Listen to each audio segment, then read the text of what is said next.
శాస్త్ర సంగములను చాలా చదివి చదివి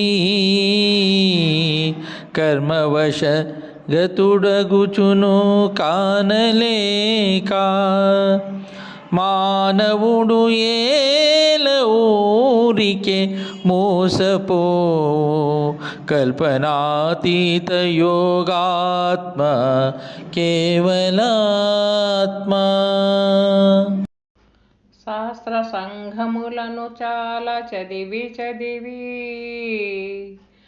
కర్మ వసగతుడగుచును కానలేక మానవుడు ఏల ఊరికే మోసపోవు కల్పనాతీత యోగాత్మ కేవలాత్మ.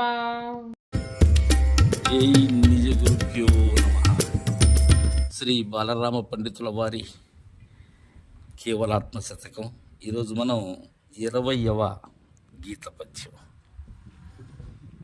సర్వదేశాల యందు సర్వకాల సముదయమునందు సకల వస్తువుల యందు కదలక ఏదైతే ఉన్నదో అది పరిపూర్ణమని తెలియజేసినటువంటి గురుదేవులు మానవుని యొక్క విధానాన్ని గురించి చక్కగా తెలియజేస్తున్నారు.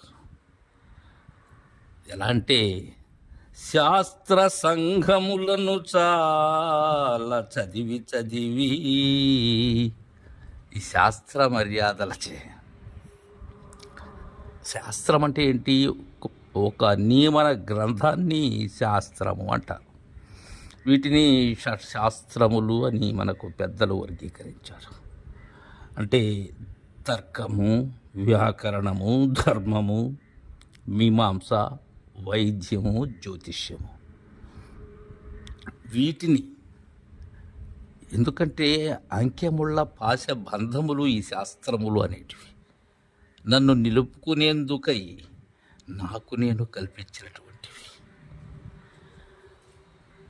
ఇవి ఆ సంఘములు ఏవైతే ఉన్నావో ఆ శాస్త్ర సమూహములు, ఎన్నో శాస్త్రములు, ఈ షట్శాస్త్రములే కాక అవన్నీ కూడా చాలా చదివి చదివి కర్మవశ గతుడగుచును కానలేక.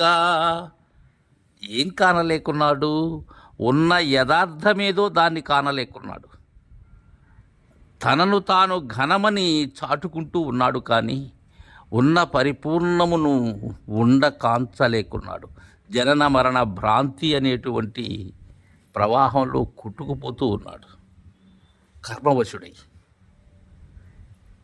కర్మతో ముడిపడి ఈ కర్మ జ్ఞానము అనబడేటువంటి హృదయ గ్రంథితో అల్లాడుతూ ఉన్నాడు.